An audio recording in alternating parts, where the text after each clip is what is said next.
நந்தினி, அத்தையும் உன்னையும் எல்லாரும் முன்னாடி அவமானப்படுத்துறதை விட வீரன் மாமாவுக்கு வேற என்ன முக்கியமா இருக்கும்? எனக்கு தெரியலையே. ஆ, கொஞ்சம் நல்லா யோசிச்சு பாரு, அது என்னன்னு கண்டுபிடிச்சிடலாம்.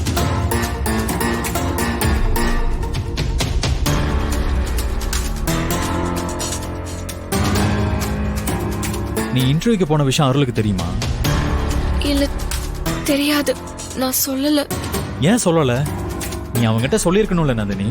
உன்னை கட்டிக்க போறவன் தானே அவன். அவன்கிட்ட ஏன் சொல்லாம விட்ட? எப்படி சொல்றது கரிகாலா? பூ வைக்கிற அன்னைக்கு நான் இன்டர்வியூக்கு போனங்கிற விஷயம் அருளுக்கு தெரிஞ்சா, நீ வீட்ல இல்லாம தான் எங்க அம்மாவை மன்னிப்பு கேட்க வச்சியான்னு அவன் மேல கோவப்படுவான்ல. அதனால தேவையில்லாம பிரச்சனை தான் வரும். புரியுது.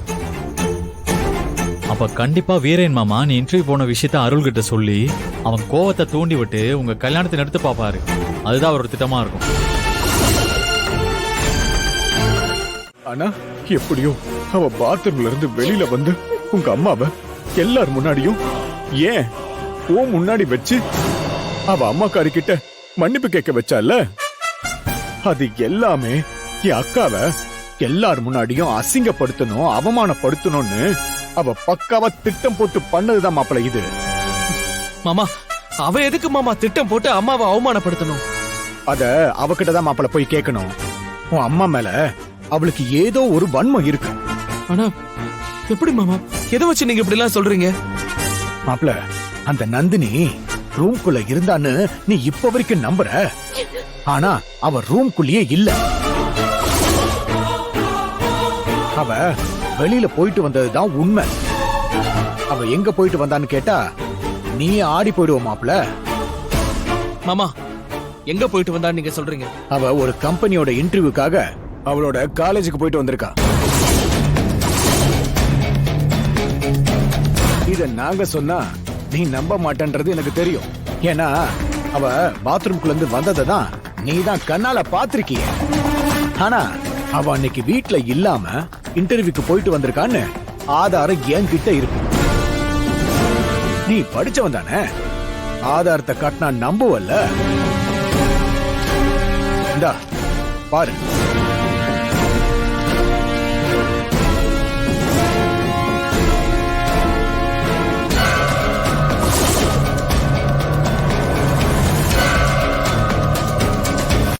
இப்ப நம்புறியா மாப்பிள? பூ வைக்கிற அன்னைக்கு அவ வீட்ல இல்ல, இன்டர்வியூக்கு போயிட்டு வந்திருக்கான்னு. அன்னைக்கு அவ போயிட்டு வந்த இன்டர்வியூக்கு தான் இப்ப அவளுக்கு வேலை கிடைச்சிருக்கு. இப்பவாது தெரிஞ்சுக்க மாப்பிள, அந்த நந்தினி எவ்வளவு பெரிய கேடின்னு. அவ அன்னைக்கு வீட்டை விட்டு வெளியில போனத நான் பார்த்ததுனாலதான் நான் அக்கா கிட்ட வந்து சொன்னேன்.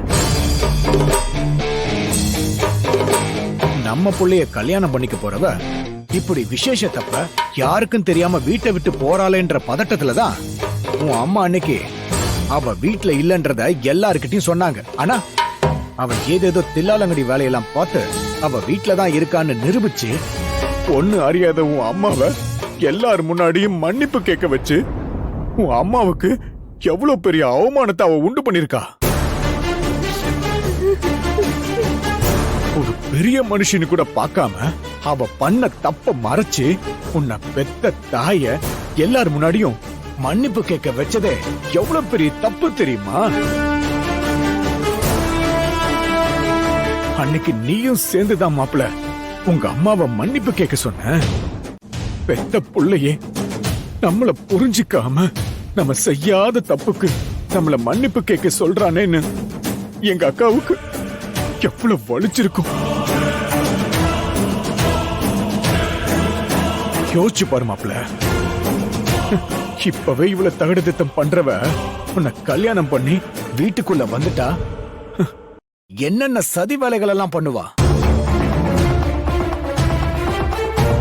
இதே மாதிரி ஏதாவது ஒரு தப்ப பண்ணிட்டு அவ மாட்டிக்க போறன்னு தெரிஞ்சதும் அந்த பழியெல்லாம் உன் அம்மா மேலதான தூக்கி போடுவா. ஏன்னா அவளுக்கு தான் இதெல்லாம் பழகிடுச்சே. அப்படி ஒருத்திய நீ கட்டிட்டு வந்தன்னா அவ இஷ்டத்துக்கு நடந்துகிட்டு வீட்டுல இருக்கிற எல்லாரையும் முட்டாளாக்கி நல்லா இருக்கிற குடும்பத்தை ரெண்டாக்க மாட்டா. வீட்டுக்கு வந்த மருமக சரியில்லைனாலும் ஏன் அக்கா மேலதான் அந்த பழியெல்லாம் வந்து விழும். அப்பவும் அவ செய்யற தப்புக்கெல்லாம் என் அக்கா தான் அசிங்கப்பட்டு அவமானப்பட்டு நிக்க வேண்டியதா இருக்கும். அப்படியெல்லாம் அசிங்கப்பட்டு அவமானப்பட்டு மானம் கெட்டு போய் வாழ்றதுக்கு பதிலா இப்பவே அவங்க செத்துடலான்னு தான் அக்கா இப்போ தூக்கல தொங்கிடலான்னு போயிடுச்சு. ஏன்னா பெத்த தாயை விட இந்த உலகத்துல பெருசு என்ன இருக்கு சொல்லு? அந்த நந்தினி பண்ணது தப்புன்னு தெரிஞ்சுதான் நீ உடனே கோவப்பட்டு நீ ஏதாவது ஒண்ணு பண்ணுவன்னு நம்பிதான் நான் உன்னை கூட்டிட்டு வந்து என் அக்காவை காப்பாத்துவன்னு நினைச்சேன்.